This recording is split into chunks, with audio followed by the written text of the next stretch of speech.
So where do you have the highest impact is the question I want to ask you. You have to think about this, like which part of my job I excel at, and then invest more into it. For me, that's architecture, developer tooling. I can write features. I write features because I feel like as someone that creates tools and frameworks, I need to understand where other engineers have issues, so I need to write features.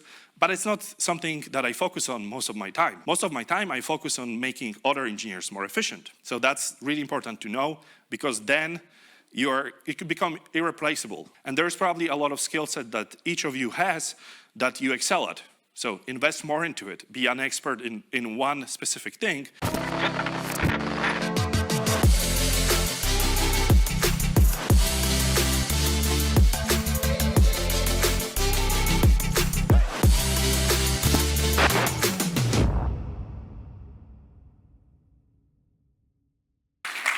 So I imagine because I was on a panel yesterday and I've been here so many times that you guys are familiar with some of my work, but I'm basically working as a consultant. I focus on improving architecture and development tools for different teams, from Fortune 500 to small startups.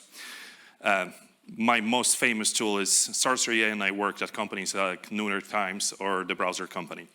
So today I'm going to talk about the art for balanced life, which isn't something I'm an expert in. It's something I'm still learning myself, although I'm getting better and better at it over the last few years. And this is really a lot more stressful than usual talks, because when I talk about technical stuff, I am an expert in it. And oftentimes I talk about tools that I created or the workflows that I coined in the industry. Whereas here, it's all the search for the balanced life. And it started because I've been programming for a very long time. I was 8 when I started. And I've been doing it full time since the first iPhone came out, actually a little before that. For a majority of time, my longest break that I had from programming was 10 days. So I worked for 17, 18 years, and the longest break was 10 days. And my work was not 40 hours, it was usually 60, 80 hours for the first 13 years. And that was because I was doing full-time, I was doing consulting, I was doing open source, so I was pretty much doing everything.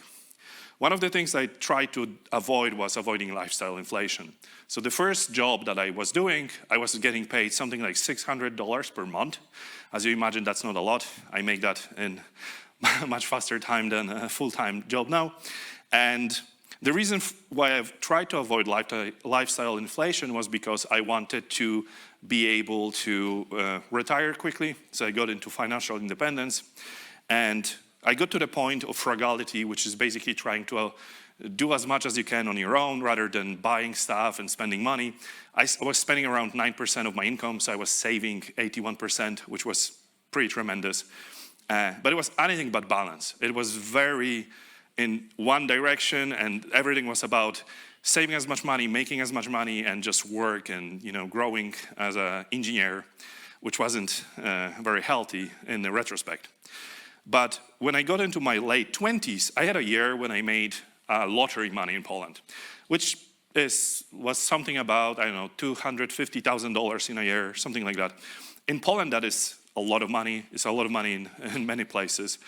And I should be happy about it, right? Because I made so much money, and it was still 27 or 28. I'm 36 this year. And I had this moment of realization that rather than being happy, I looked at how my year looked like. I was trying to think, like, what were the cool things that I did this year? And I could remember maybe like 3 events that happened that year. Everything else was work. So I had like this point of my life where I was like, is this really how I want to spend the rest of my 20s? Is this really how I want to go forward in my life? Just work, work, work. So I asked myself, what would happen if I was making a little less money? What if I made 20, 30% less, but I had that extra time? And that was the moment I decided to do it. I decided to work less, take less contracts, do less open source, or maybe not that. I still did a lot of open source, but just try to earn a little bit less. And I was preparing for that for many years. So I stopped doing so much consulting, but I still work full-time. And every year I would say to myself, this is the last year I'm going to do full-time, and I'm going to leave after this. I'm going to go back to indie. And those years kept moving. It was 2014, 2015, 2016, just kept moving, because you get golden handcuffs, you earn a lot of money, and then you feel like, oh, I cannot really say no to the money, I'm just gonna keep working. The problem with that was that many times you reach to a point where you potentially get burnout, and there are ways to avoid burnout or delay it. The most common way we as engineers tend to do is we find exciting projects. And we get very excited about something new, or we change jobs and we crash, and the aspect of being new and challenging just lets you drive for a little more. But there are points where you will reach a wall. So in May last year, I left full-time job. I worked at the browser and I decided, okay, this is the end. I'm gonna take some time off. I'm gonna spend 2 weeks off, and then I'm gonna crush my indie projects. And so I actually went to Italy just before Swift Heroes, and I was like so excited. I didn't take my laptop other than just for the slides. I was like, I'm gonna spend this 2 weeks, I'm gonna relax, and then I'm gonna go back and just be 100% productive. It took me 2 months to want to program again. Like, I didn't want to code anything. After the first 10 days off, I was like, no, I just don't want to do it. And it took me 2 months to recover. And then I built my first indie project, which was a programming course that I'm gonna talk about later. But this is my first indie project since many years, because I used to do indie for like kids apps. And I was really surprised because the project exploded. It made over $100,000 in 3 months, and a lot of engineers took it. But it would never happen if I didn't decide to leave full-time. So the opportunity cost was me just saying no to save money and just taking some risks. And now I work very differently, because I've been building those tools that I talked about on conferences over the years, and I use all of them. Like, every single tool that I develop, I actually use. Nowadays, I work 4-6 hours per day, usually maybe 30-40 hours per week if I work on weekends, if I have something interesting that I want to work. I recently went to Argentina for 40 days with my friend, which is where I got the tattoo. If I was working full-time, if I was killing myself in the grind mode, I would never really do that, because I would feel, even though we are remote, I would feel like I cannot do it. I need to be in my office, I need to have my big monitor. But having the freedom of having enough money and having the right balance allowed me to do that. So I want to mention 3 different things which are very related to each other, which is lifestyle design, financial independence, and how the two connect to create work-life balance. So I want to preface that a lot of the stuff I talk about is only possible in industry like this, because tech is very privileged. The amount of income we can make is a lot higher than other industries can make, and it's not a matter of we are more skilled or we spend more time, because there's a shitload of people that are working really hard. They can never get to the kind of income we can. Just keep that in mind, because sometimes I hear engineers think about themselves like they're God's children and they're amazing. Like, I heard a guy compare himself to an astronaut, a fucking programmer that can work from a beach with a laptop, comparing himself to someone that has to watch their diet, take care of their health, train many hours per day. It's a little ridiculous. So keep in mind, we are very privileged. So let's start with lifestyle design, because everything stems from that. So what is lifestyle design? It's the idea of consciously planning our life. Like, how do we want to live, to be happy, to have some kind of proper well-being and be productive. And this can include things like being able to work on your side projects. It can be spending time with your family. That is individual. Like, what excites you, what you care about, that is all individual. But the idea is to be conscious about it. It's not to just go with the flow, do whatever. It's about thinking, like, how do I actually want to live? So it's a lot easier to think how you don't want to live. Like, for example, the hell, I don't want to commute to the office. I think it's a waste of time for, like, if it's optional, that's cool. Like, sometimes I want to go to the office, spend time with people. I'm a social person, but I don't want to be forced to do it. I don't want to have to go to the office. I definitely don't want people to control my schedule. Like, I want to be able to just decide, today I'm not gonna work a lot, or today I'm not gonna do any meetings. I don't wanna ask for vacation. If I want to go to Argentina, I'm gonna book a ticket and go to Argentina. It actually happened this way. My friend said that we should go to Argentina, and the next day we bought the tickets for 40 days. And I don't want to ever miss family events if I have kids. I don't want to ever miss a ball or a theater play that my kids will have. This is really important to me. And I definitely don't want to work with toxic people and pretend that I, enjoy that. One of the things that's really important for me, something I realized pretty early in my life, is that I care about experiences far more than ownership. And the idea is that the way I optimize my life is by doing stuff, by traveling, by doing crazy stuff like jumping from airplanes. This is something I'm going to remember. Owning an iPhone, like the newest iPhone, is probably not something that I'm going to think about in next few years. And one of the important things about experiences is that people create bucket lists. I want to do this and this and this, and then often what they do is, I'm going to make enough money, or I'm going to work until I'm 50, and then I'm going to cross things off the bucket list. That doesn't really work, because we have two curves in our life. One is the amount of money and net worth, stuff like that, and the other is health, and they are going in the opposite direction. As we get older, our health deteriorates. So I might be able to jump from airplanes today, but if I'm 70, that seems unlikely or risky, right? The same with a lot of other stuff that I personally enjoy. So the stuff you can do should be bucketed per years of your life, because you can go to theater when you're 60, so you might postpone doing this kind of stuff if it doesn't excite you right now, but you won't be jumping from buildings when you're 60. That seems unlikely. So your health is diminishing asset. So make sure that you plan your life in a way that you can experience the most and take care of when you are going to do it, because this is really important. And the other thing when it comes to experiences is that a single trip with your family can generate a lot more emotions than buying a new gadget that comes out. Like, I'm going to get Apple VR. Didn't really make an impression on me. I think we're still far from where it should be.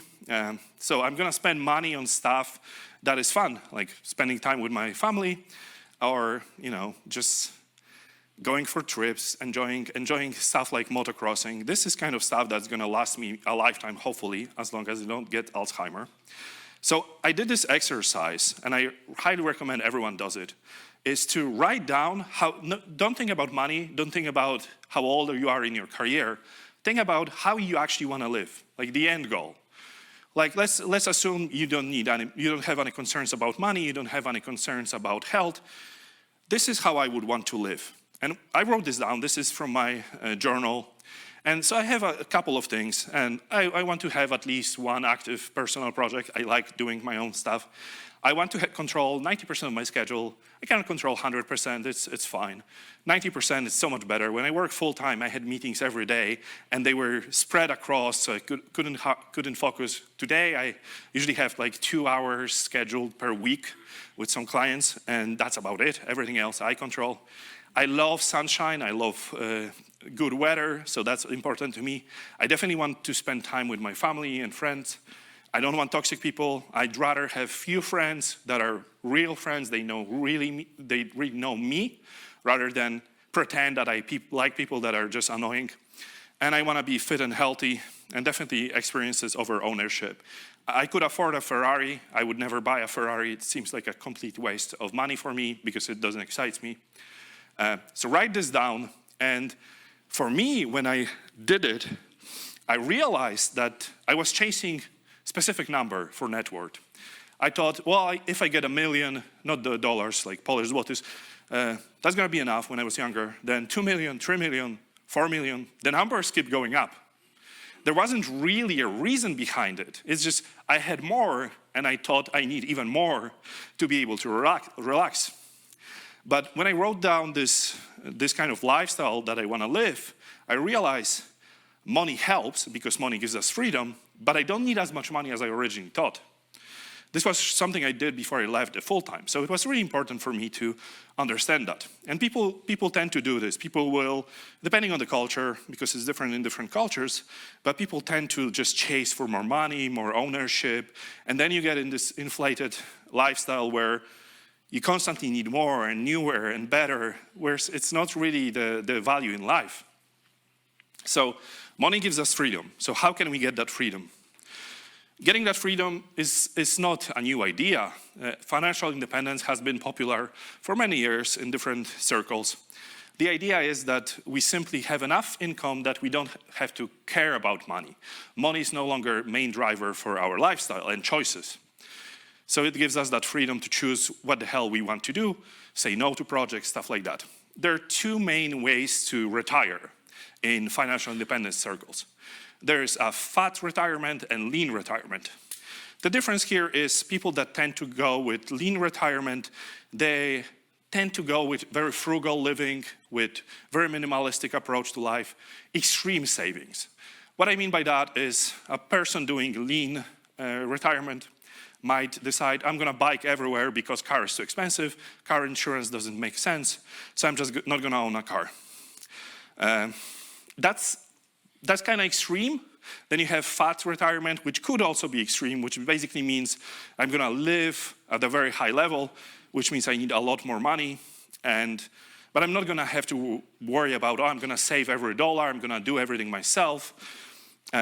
I might own a very good car, but maybe not a Ferrari, right? So there are obviously extremes and you can fall in between. I would say like with the kind of jobs we have, I wouldn't go for like a strict lean retirement because everything in life is balancing game. This is like a balance tattoo. And so you have to decide how much you're willing to save, how much you're willing to spend. I heard this advice once that every money you make, you should split into two, and you should treat 50% of it like you're gonna live only for the next few months, and the other 50% like you're gonna live for the next 50 years. I say that's a little extreme, but the idea is kind of interesting.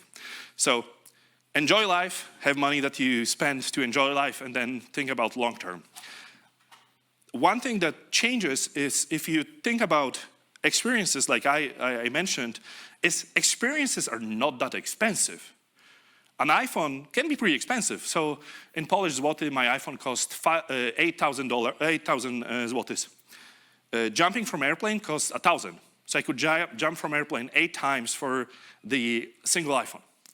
I had many different iPhones. I don't even remember which exact versions I had. I only jumped from airplane once, and I still remember it, even it was 10 years ago. And I'm probably gonna remember until I die. So you can see the difference there. Another thing I did is I joined an improv class, and it was so cheap, it was like 200 zlotys.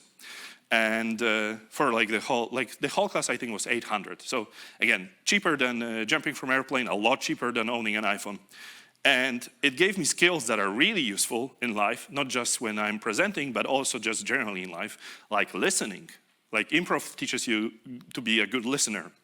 So there's a lot of value in experiences. They're a lot cheaper than owning a Ferrari or spending money on gimmicks. So there is a value to time and frugality. So people that tend to go into very frugal approach, they will do everything themselves. They will learn how to fix their piping in the house, do this stuff. If it excites you, do it. But the potential for earning, like the hourly rate we can get as engineers, is so big, like just hire someone. It's gonna be better. Like hire someone, do an hour of work, you'll pay and you'll still save money. So there's always like a perspective you have to have there. And the thing is that I really thought about when I was younger is there is a lot of value in time. I can always make more money. I can always just take more contracts and earn more money. But I'm 36 now, and I have enough money. I'm buying another flat now, like a big flat for myself and my future family. I can never spend the money to buy back the time I wasted before. So it became really important for me to invest money to save time, because that is the only resource I can never get back. So like, I will hire people to do stuff that I'm not an expert in. I will buy courses, components, tools that will let me save time every week. Like I built the course that saves many hours every week for engineers. And this kind of investment pays for itself in a matter of like a week or two. And then everything above that is just, it's a massive return of investment. I wish I had more investments like this.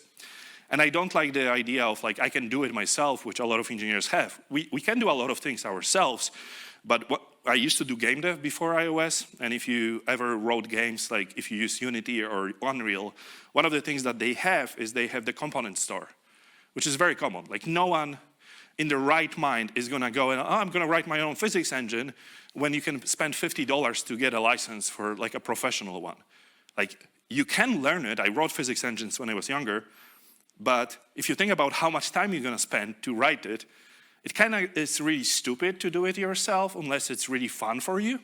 And the same, like it's not very popular in iOS to buy professional tools and commercial tools, but it's, if you do the math, it's the only right thing to do. So just be careful with that.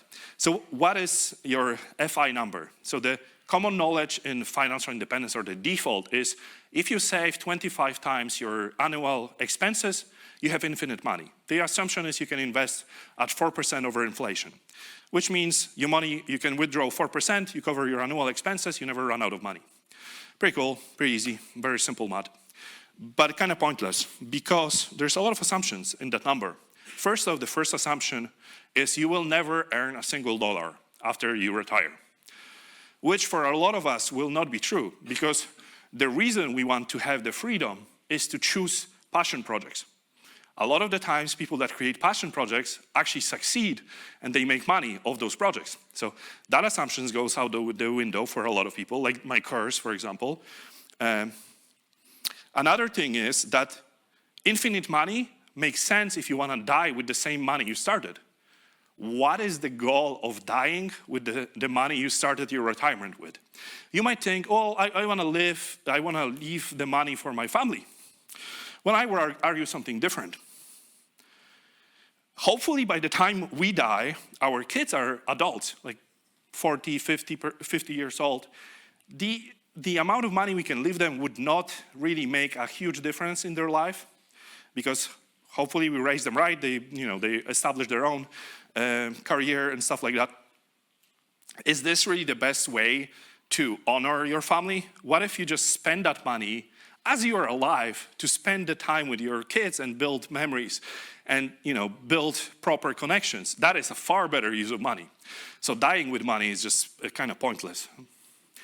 So when you decide that you want to die with zero, things change, because you no longer need to have that much money, because you don't care about the money dwindling down. So you spend every year, at the end you have zero, but you don't need 25% of your annual expenses. You can have far less. And the other thing is, the money gives you the ability to take bigger risks earlier on. It's a lot easier to take risks when you're younger than when you're with your family and you have a lot of obligations. So don't die with everything that you owned. You don't need that much money to actually start living the way you want to. Another thing that is very common in FI circles is, what do I do when I reach that status, when I have enough money? So some people are like, oh, I'm gonna spend time watching Netflix and chilling, right? That probably doesn't happen for a lot of us, because as I said, like, we got into this business, we like creating stuff, we like building applications or other tools. You might not be programming, maybe you want to be a DJ, you want to do something else. But there is definitely some creative output you will want to do, or even spend more time with your family, pick up woodworking. I don't know why, but woodworking and being airplane pilot seems to be very popular with IT people. But the idea is, you don't even have to retire from your job. I have a friend that made tens of millions when their company IPO'd. He still works, but the idea is you have the fuck you money. If things become uncomfortable, if you get annoyed, you can just say, well, I don't need to deal with you. I can just leave. And there is zero stress you have about resigning from a job. If you don't have that safety, then you will very much consider and agree to things that you might not in other cases. So most of the time you will just go and work on your projects.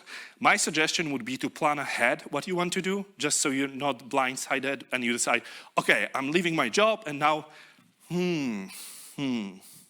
what should I do? Because that can be very stressful. So just plan ahead. Another thing to consider, so we have the financial independence cover. Now, how does that go with work-life balance? So like I said in my story, I was, I achieved a lot in my life as an engineer. I had top paid applications. I was nominated for Design Award from Apple. But was I working hard or hardly living? I would say I was hardly living in those years because I was only working. That was the only thing I did. So this is something that's very common in the industry. We have this hustle culture where overwork is considered a rite of passage.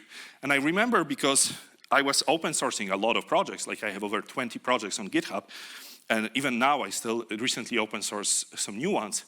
And people would often ask me, when do I sleep? I understand where they were coming from, like, it was a kind of like a compliment. But the thing is, and I took it like that, I do a lot, I open source a lot, people like it. But I was sacrificing so much, and it's so easy to burn out. The problem with that is that you can push for a while, you can work, sorry, wrong slide. You can work for many hours. I could handle 12, 14-hour shifts, but that is not sustainable in the long term. And I build teams for clients as well. And one of the things that I try to teach the C-level people, like CTOs and managers, stuff like that, is asking people to crunch, which is, I don't know if we use it in IT as much, but in game dev, everything is crunch every time. Every freaking month there's a crunch, which is very toxic. Don't go to game dev, very toxic environment. The idea that people should work overtime is ridiculous. There should only be a couple of situations where that happens. Let's say like one of the few situations where I agreed to do overtime was GDPR, because there was like specific deadline, and if you didn't deliver on time, the company would be paying percentage of their income, which is a very serious issue. But I will fight for my teams, and I will fight managers and product people, and I will just say, you have to move your deadlines because I'm not going to ask my engineers to work overtime because it's bad for the business. Even though a lot of us, and especially when we were younger, we can push 12, 14 hours shifts, but every time I've seen it happen, it's just a matter of time where you hit a wall. So you work 12 hours, 12 hours, 12 hours, 12 hours, and then someone is out of commission for weeks. For weeks. And I had it happen at Browser, I had it happen at other companies. That is not sustainable. And if you're trying to build a long-term business, or even for yourself, you need to find a way to be efficient long-term. Because if I ask engineers to work for 2 weeks every day overtime, and then they are out of commission for 4 weeks, was it efficient? We got shit done in 2 weeks, but probably the quality dropped down because they were working overtime, they weren't sleeping well, they were stressed. And then we didn't have an engineer for the next 4 weeks, because they were not productive. Like, what is the point of that? That's not really good. So if you want to have a sustainable career for many years, I've been programming for now 28 years. If you want to be able to still program after so many years, you need to learn how to prioritize rest and how to do it well, because it's not watching Netflix. And you need to understand what is essential in your work, where you can have impact. So rest is not just about not programming, it's recharging your batteries, building, memorizing stuff. And it's not laziness. When I stopped working so much, I had this voice in my head. Every time I tried to play video games or do something else, I heard, you should be more productive. You should be doing something. And it took me a year to get rid of that voice. It was really hard. But if you change your mindset and you start thinking about, I am doing this to be more productive, then it becomes different. Because if you read research, that is actually the case. If you learn how to prioritize rest, you will be more creative, you will generate more output in shorter time. So it's an investment. Playing board games or doing some other creative work that's not work is actually an investment for yourself. So rest should not really be passive. Everyone needs zombie time sometimes. Watching Netflix and just watching the whole Fallout season at once might sometimes happen. I did really enjoy Fallout. But most of the time you want it to be deliberate and structured so that it actually gives you proper benefits. So for me, that is looking for activities that still stimulate my brain, but in a very different context than work. So for example, I like board games. I play very very aggressive board games with my friends. This could be other hobbies, but probably not watching TV. Sport is another thing, but I'm going to mention that differently.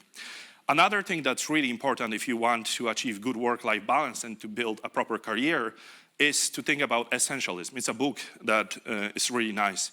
The idea is that less is better if you find the thing that you're most impactful in. So we are constantly bombarded with requests, at work, right? Like, oh, can you do this? Can you do that? Can you do that? Part of your responsibility is to manage your focus. That is one of the few resources that we have. Like, what do you choose to work on? So you need to learn to say no. In the book, he actually gives a couple of really nice examples. Like, for example, if your manager asks you to do another thing and you're already overloaded, rather than saying no, you can say, okay, what would you like me to deprioritize? And it's not saying no directly, but it's making it clear that you cannot stretch your time. So it's a way to reclaim, your control over what you're going to work on. And focus is really about not doing 10 different things at once. It's about finding the things that you're going to have the biggest impact for the business and doing it very well. So learning how to be very efficient. So where do you have the highest impact is the question I want to ask you. You have to think about this. Like, which part of my job I excel at, and then invest more into it. For me, that's architecture, developer tooling. I can write features. I write features because I feel like as someone that creates tools and frameworks, I need to understand where other engineers have issues, so I need to write features. But it's not something that I focus on most of my time. Most of my time, I focus on making other engineers more efficient. So that's really important to know, because then it could become irreplaceable. Like, the stuff I do is multiplier.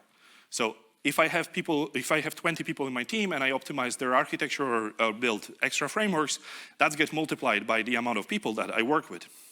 And there's probably a lot of skill set that each of you has that you excel at. So invest more into it. Be an expert in one specific thing, and that actually might generate you more money, make you more indispensable to the business, and just make your life easier, because if you are an expert in this, you don't get asked to do some bullshit work. You get asked to do the stuff that you're actually excited about. So another thing that is very, very hard to do in life, in work, for me it's easier in work than it is in life, but it's to have boundaries. A lot of startups especially, but not just startups, use this saying that we are family, we are in this all together. And I heard this from not just our industry, but other industries as well. Truth to be told, as much as I like people that I worked with over the years, you are not a family. The best you are is you're a row in a spreadsheet. At the end of the year, the business has to make money. And if the business is not making money, if you are not the right row in the spreadsheet, you just get erased. And we've seen this in the last few years with a lot of the firings in the industry, because that's basically the truth of the business. And it's not bad for the company. That is just the nature of business. So I would say this. You are responsible for managing your boundaries. It's not something that cannot work. That's the thing. Like, a lot of people think about boundaries. It's like, I'm going to say no, and then someone is going to do something, and oh, my boundaries don't work. Boundaries always work, because boundaries are not saying something. Boundaries is just informing someone that if you ask me to work overtime constantly, I'm not going to be at this company. And then it's your responsibility to leave if someone is trying to abuse you. The same with relationships, right?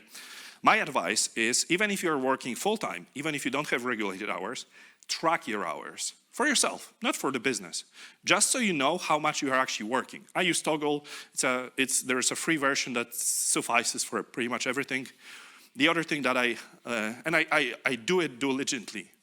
Whether I'm contracting, whether I'm full-time, I track my hours, because then I know if I'm actually working overtime or if I'm actually just thinking I'm working overtime. Because sometimes time passes through our fingers, we don't even realize we're not very productive, and I try to optimize my productivity as much as I can. The other thing I want you to do is to teach your teams to leverage async communication. You know the saying, this could have been an email. Like, I hate meetings that don't have agenda. If there's no agenda and 20 people are invited, I'm probably not there. If I'm not running that meeting, this is a waste of time. It costs companies a lot of money. So like if you learn how to speak business language, you can actually convince managers not to do this bullshit. And also, like, meetings tend to not be stuck together. There are applications that can do it for you where they will restructure calendar for everyone in the team so they have bigger work blocks, like focus blocks. So that's really cool. The last thing that I always tell to my engineers is, do not send me a hey message, because I have very serious FOMO. If I see hey on Slack, I love helping people, but if there's no message, I'm gonna be like, tell me what the problem is. Ask people to send you the proper full message so that you can either reply immediately or later on. And definitely block of time for your family, for your passion. Never neglect those things, because this is far more important than your job. You can change your job, but you shouldn't change your family, right? Very important. And if you want to manage your workload well, as I did so many things over the years, what I found that works best for me is getting things done and doing Pomodoro, but I don't like the default timing of Pomodoro because it's too short. So I do 50-10. And the other thing is I'm working on a project for getting into flow state. Probably familiar with the flow state, where it's very common in sports, but also we have, like, programmers use this a lot as well, where you're extremely efficient and you're just focused on this one thing. There are two main factors to get into flow state. The first is the work you are doing has to be hard, but not too hard. It has to be a little harder than what you're used to. That is the main factor to get into the flow state. The other thing is that this really efficient is limiting your work hours. Because if you know you only have 2-4 work hours, you don't get distracted and you focus more on the stuff you need to do. The same with training. If you only have 2 sets per exercise, you will give it a lot more if you have 10. So that is really very useful. So be as efficient as possible consistently by limiting your work hours and just not being distracted. And take care of your body and your mind. So maybe not bodybuilding, like lifting 200 kilograms is probably not healthy, but meditation has been proven by research to have tremendous effects for not just mental, but physical. There's research that says that you heal better if you meditate, which is ridiculous because you only need to spend 10 minutes meditating per day. Definitely do it. And the other thing is, do you really think your mind is gonna work at 100% if you neglect your body, if you eat unhealthy, if if your endurance, if your stamina, all that is screwed? There's like no way you are at 100%, and there's research for that as well. So maybe not bodybuilding at the level I do because everything hurts at this point, but research says that you need around 8,000 steps per day, not 10,000. Research says 8,000 is healthy amount of steps that most people need, and 2 hours of resistance training. I really recommend people actually doing weightlifting. And the reason for that is that after 30, we tend to lose percentages of our body weight per year if we don't train. So your body actually deteriorates as you age. So if you want to be healthy long term, do some weightlifting just to prevent that. You don't need to be a bodybuilder, just health. Yeah, this is me lifting a lot of weight. Here's a couple of recommended materials that I really enjoyed. Your Money or Your Life is a very, very famous book in FI circles. Die with Zero, I mentioned. It's a really mind-opening. Felix Krauss recommended that to me when I was a few years ago. Rest, definitely most of us should read it. GTD in 15 minutes is basically getting things done article. That's getting rid of all the fluff. The book is like this, and it's so much fluff. The article is like just literally 15 minutes, and it explains why GTD is really cool. And I would like to leave you with the couple of notes from this talk. First off, the lifestyle you want to live might be a lot easier to reach than you think. You might not need to spend extra 10, 15 years until you start enjoying your life more and start to be more balanced. And it's really like, it starts with designing your lifestyle. Do the exercise. What do you really care about? Maybe you care about having a Ferrari. Everyone is different, right? But think about it. Because for me, I always thought like, I need this amount of money, this amount, and it kept going up. And then I wrote this exercise. I was like, I already have enough money. What the hell I'm doing? Like, why I'm not enjoying my life enough? So if you take that into consideration, and then maybe you are at this point, or maybe you just need another year or two, or maybe you can work a little less, because the other thing is, when I was younger, my goal was to reach this point as soon as possible, except it was escaping me because the number kept going up. So I was sprinting to get to financial independence, but the number kept growing every freaking year.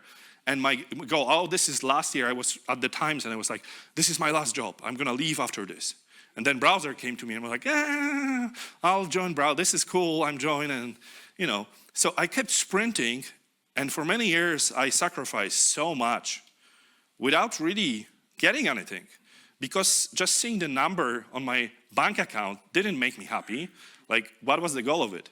So if your goal is far away, maybe, just maybe, you can still start doing your lifestyle and work a little less. And now you have the 2 hours to do improv classes or to spend more time with your family. And especially to people that have family, like prioritize that. And if you don't have family, use the time to do the risky stuff. Because once you have a family, that's a higher priority than just getting more money, right? Like your kid won't remember that they got the newest iPhone, but they will remember if you played football with them. This is stuff that's worth spending your time on. So hopefully this sparks some discussions, and I'm happy to talk after this and answer any questions. Thank you.